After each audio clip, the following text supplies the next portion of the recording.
Hello and welcome to Temporary Australians. I'm Jonesy. And I'm Hirsty. And this is Mike. This is what we have coming up on the show. On Temporary Australians, we go to the amazing King's Cross toy run. Jonesy admits to learning the hard way. CJ Burns from the Motorcycle Council talks about fighting for riders' rights in New South Wales. We meet a dainty Harley Sportster called Buttercup. Pendo shares his thought for the day. We discover from MRA's Grant Delahoy how to spread the message that motorcycling is fun. We hear about the best rides around Bathurst and Orange. We learn about a restored Goldwing and how easy it is to build a bolt-on custom. We discover why riding is a good news story and why we must challenge the negative motorcycle stereotypes.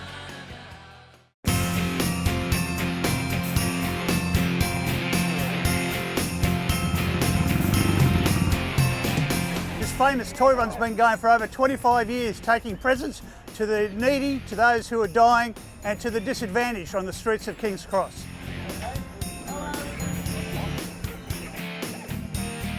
We've seen the toys coming down. How did that tradition start?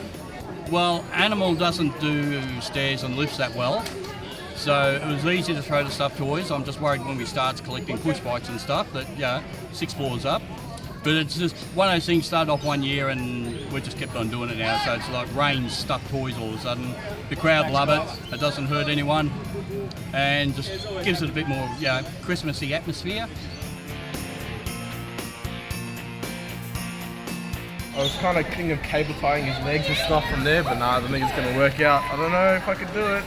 I reckon it's pretty good. It's always good to help out. There's heaps of good people here. Love coming to do the toy runs, whether it's King's Cross Bikers, Bikers Australia or MRAs, it's all for a good cause. Affectionately known as Sarge here at King's Cross Bikers. You've been a supporter of their toy run for a long time, I believe. Yes, I have. I ran into the Animal when I had a small stint at King's Cross and then became involved in the escort. They do a lot of good work in King's Cross area, and I understand they've got quite a good reputation. They have. A lot of people who don't know think that they're bikies as opposed to bikers, but anyone around the cross area knows them for who they are. But no, it's a good day and it's a good cause. We have now got an official escort front and back, thanks to some police officers. Very handy. I love this run because everyone here, when you get to the hospitals, you give out the presents. You meet the people. The ride then kicked off through the back streets of inner Sydney to St Vincent's Hospital.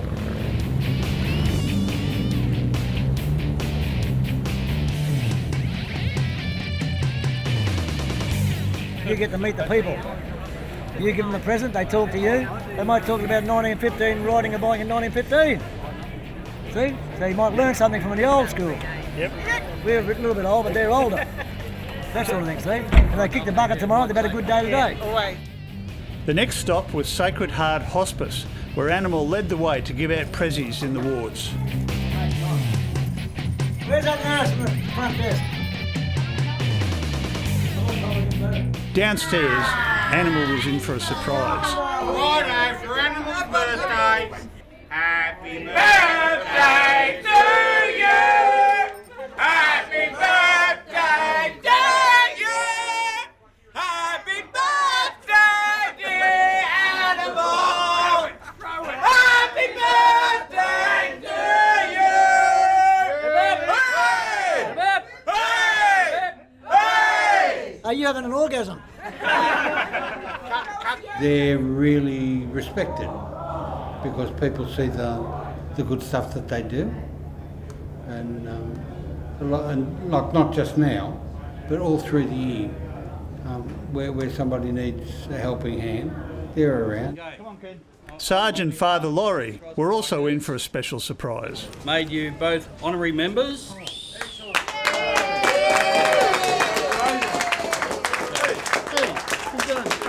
John, Sarge, Hancock. About time, Tim. And I put it on Facebook because I couldn't work out what's a good nickname for our preacher boy here. And someone come up with Flash, Father Laurie at Sacred Heart. Flash. Thank you. Now that's over, it's off to the cross to give the rest of the prezzies away. Animal, we're up at the cross now. What's going to happen here? going to give out more presents to the local people. And how do you do that, mate? Over there, they lay down on the ground over there, and then as they come along, they give them out. How does it make you feel that the general community thinks so highly of you and your club? Well, it's for everybody. You know, all the bikers do the same thing. So as far as I'm concerned, we're all the same.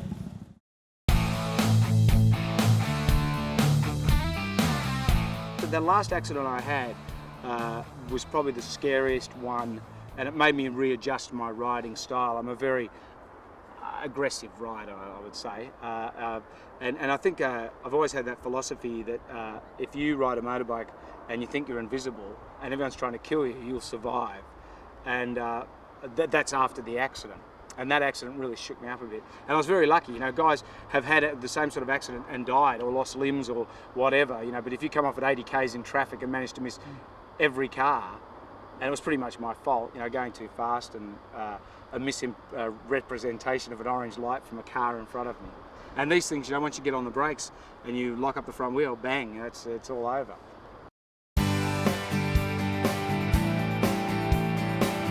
We're the group who've worked over the past 3 years to get you guys a win on green slips. There's a 17% decrease in green slips effective from 1 January. CJ, congratulations. Great news about the green slips.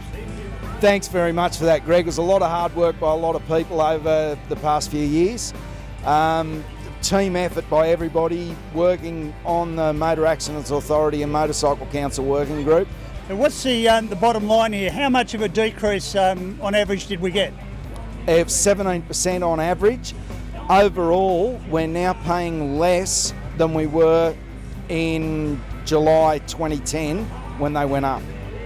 So it's a substantial decrease overall, and we're aiming for more. And as I said earlier, it's a team effort. It's also thanks to the riders of New South Wales, because they're the ones who turned up at the CTP protest rally out the front of Macquarie Street. That's what kicked all of this off.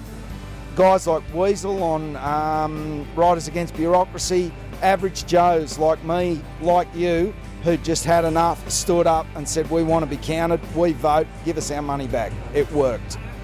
I'm also putting in a Freedom of Information request for the Ernst & Young report. We believe that shows how much we are really getting ripped off. I guess there'll be implications for the whole of Australia. Once you get that information, other states and jurisdictions are going to know how motorcyclists are being treated. You could well be correct there. You could well be correct.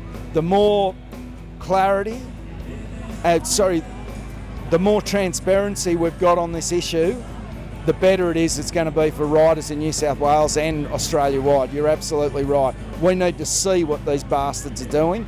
We need to get our money back from these bastards.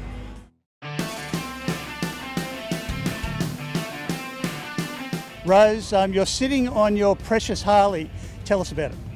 My little Harley called Buttercup, obviously after the colour.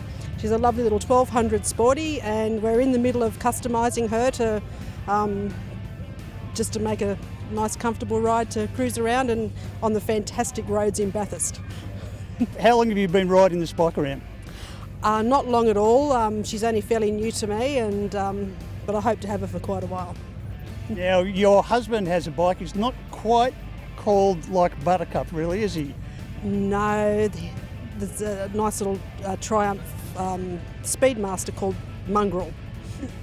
So Mongrel and Buttercup, and they share the shed together? They certainly do. But no, Buttercup rules the roost, I must tell you. Now, Rose did suggest that Buttercup rules the roost there. Is that true?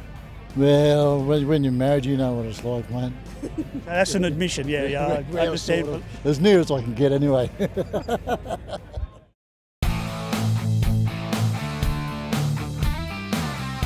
Jesus told a story that helps us understand what God's love is like. He told a story about a bloke who had 2 sons, and one day the younger son came to him and said, "Dad, I'm sick and tired of sitting around here waiting for you to die. I want you to give me my inheritance that I know is coming to me. I want it now so that I can enjoy it while I'm young." So he pestered his dad, and somehow he talked his dad into doing that. And so his dad sold up half of his estate and gave it to his younger son. And so he did what most young blokes would do with that amount of money. He went out and partied. And he had a great time. lots of wine, women and song. He travelled a bit, probably went out and bought himself a few motorbikes, maybe a nice custom bike to travel around town, a nice Ducati for the twisty stuff, and maybe a nice BMW Cruiser for when he wanted to go up to Queensland. Soon enough, the money ran out, and he found himself without any friends, without any money, and alone in the world and without hope. And he thought about back home, even his dad's servants had more than enough to eat. And he said, well, crikey, what am I doing here? Well, back home, his dad's been looking out for him every day. And one day he's sitting on his veranda and he sees this figure come over the hill. And he looks a little bit closely, and as the figure comes towards him, he realises that this is his son that's been gone for so long and has now come back. So he hitches up his robe and off he runs up the hill and meets his son and throws his arms around him and kisses him and says, I love you, you've come back. And his son starts on this speech that he's rehearsed all the way home. He says, Dad, I've sinned against heaven and against you. I'm no longer worthy to be called your son. Please make me one of your hired servants. But his dad doesn't seem to be listening, because he calls to one of the other servants and says, come and bring my son some new shoes, some new clothes, put a ring on his finger. And look, that cow that we've got out the back, kill that. We're going to eat that tonight. Huge, big feast. Well, I guess in the story, we are all like the younger son. We've all rejected God and decided to go our own way. For some of us, we've been a little bit rude about it. We've told God to get stuffed. I don't want anything to do with you. Get out of my life. I'm going to do things my way. For others, we've been very polite, and we might have said, well, God, you're a very nice man, I'm sure, but I don't want anything to do with you. I'm going to run my life my way. Either way, God's not going to tolerate that in the end. So we're in all of us are in that sort of position like the younger son. The dad is a picture of God, and I reckon the dad acts absolutely unreasonably. I think a reasonable man would say to him, look, I've given you everything, you've gone and wasted it, get out of my sight, I don't want to see you again. He doesn't seem to care about all the things that he has done, but only cares that that relationship has been restored and that his son has come back. He was lost, but now he's found. And that's sort of a picture of what God's love is like. God knows us inside out, knows everything that we've thought, everything that we have done, everything that we've said, but he loves us still.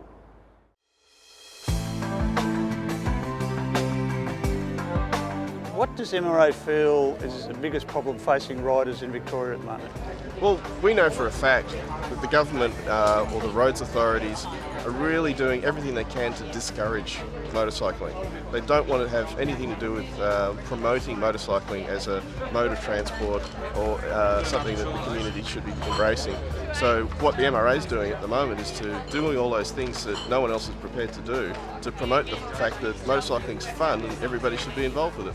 Well, that's a really important element. I mean, lobbying is vitally important as well, but promotion to the general public, which is what you're talking about. That's right. That's the other arm that needs to be developed, and it sounds really positive. That's right, and that's why we're here at the 2P run and why we're endorsing the toy run.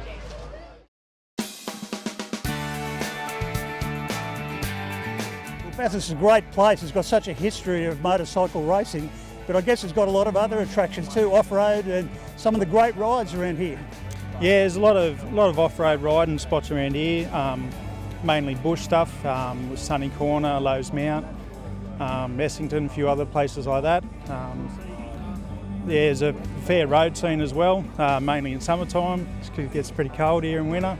We've got a lot of different rides. Our Hog Club ride once a month and they go a different direction, usually around the smaller towns out west, Manildra, Marlong, out that way. So what are the roads like in that direction? Are they straight? Are they flat? Are they hilly? No, all sorts. There's narrow roads, there's a bit of everything. That's where you decide which way you want to go. Beautiful roads out here. They've got some nice bends and you can really sort of, doing the speed limit, of course, lay into them. But anyway, you can go out to Newbridge. There's some really nice roads out there, and there's just so many around here in different directions. You've got somewhere to go each weekend with something different.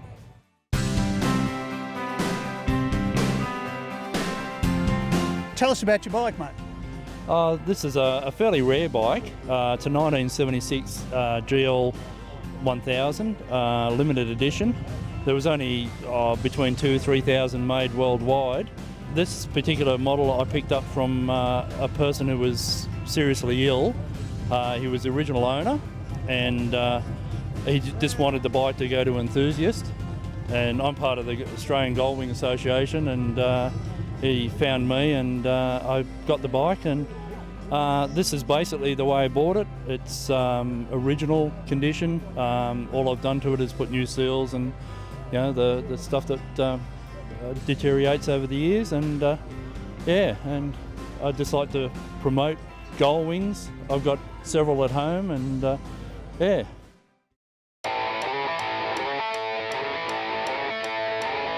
Lincoln, this is a standard hammer. It is. It's actually a Hammer S, this one. Yep. Tell me about the motor.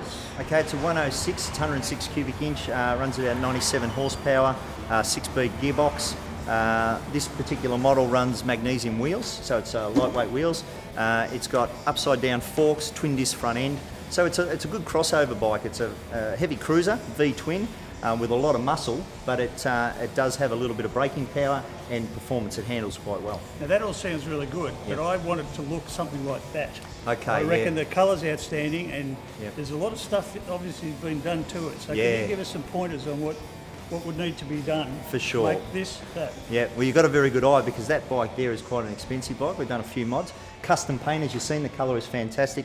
That's my job. I help guys with concepts and how to develop custom paint. We also put custom wheels into this bike, Arlen Ness wheels, quite easy, a 10.5 inch rear wheel, so a 300 rear tyre. We took it from an 18 inch wheel to a 21 inch wheel front. Then we did some chrome parts, and the chrome parts are available here off the shelf. We have lots of chrome bits and pieces.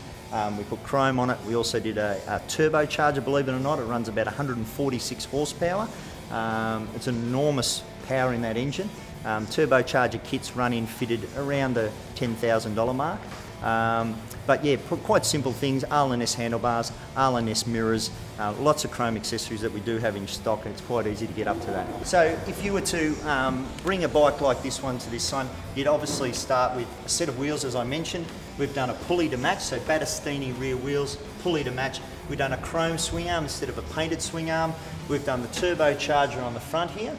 We have all these, the brake pedal, the pegs, the peg mounts, all in chrome. We've done chrome master cylinders, chrome brake calipers. We've done a fat chrome front end. These are your indicators here, small hidden indicators. Same with the back. When you see the back, it's got a very, the LED indicators, quite narrow, hug the guard. We've done handlebars, we've done Arlen Ness master cylinder and clutch. We've done chrome switch blocks. So we've done everything in a bright chrome, because this bike here suits having the bling on it. It's quite an easy thing for us here at Victory Motorcycles to do.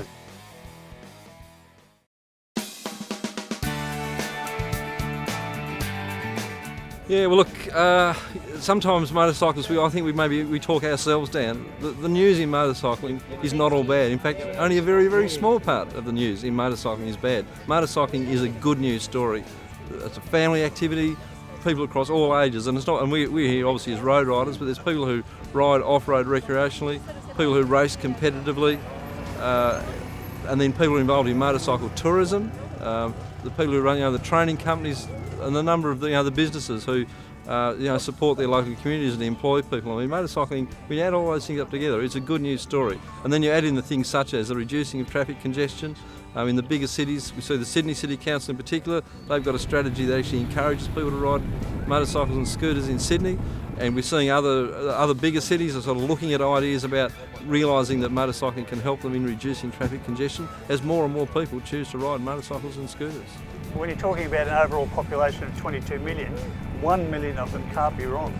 Absolutely not, no, indeed not. And I mean, that's just the direct riders. I mean, then those people would have their families. So really, I would defy anybody in Australia to say that they don't know somebody that rides a motorcycle. Everybody, whether it's brother and sister, or your parent, or one of your children, or one of your work colleagues, or one of your friends, everybody is actually connected with motorcycling. And when you put a crash helmet on, certainly you are a little bit anonymous, but that's what we encourage people to do, is recognise that people riding a motorcycle could in fact be a friend or a relative, but you can't really recognise them behind the helmet, of course.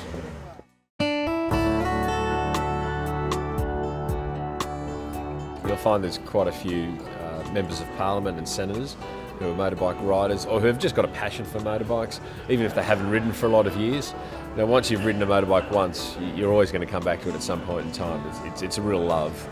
We do a lot of disabled schools where we can rock up there, use their property to take the kids on a ride on the bikes. The hospitals, charities, basically we'll help out anyone who needs some help.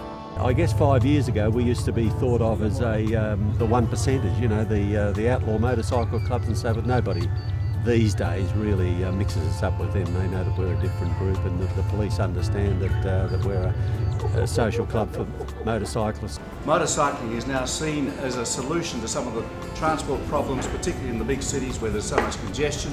They're also much more economical, much easier to park, and dare I say it, environmentally much more friendly than a motor car. And I think this restaurant says everything about motorcycling. This is a very schmick establishment. And I think the more people who came here for bite lunch would understand the people who ride bikes are people with perfectly ordinary attitudes to life. And I have to say, my friend Animal, who I have come to know over many years, I first met when we were doing something for disabled children. And he had organised a sort of contrivance that allowed kids who were very disabled to be able to have the sensation of speed and something that they would otherwise never experience. I believe the federal government has recently honoured you for all of that work too. Yeah, as far as I'm concerned, it belongs to all the bikers. Oh, you're talking about the Order of Australia medal. I am. Yeah, not a jail sentence, that's all right. Yeah, that's the one here. It belongs to all the bikers. That one there. What did they give that to you for specifically?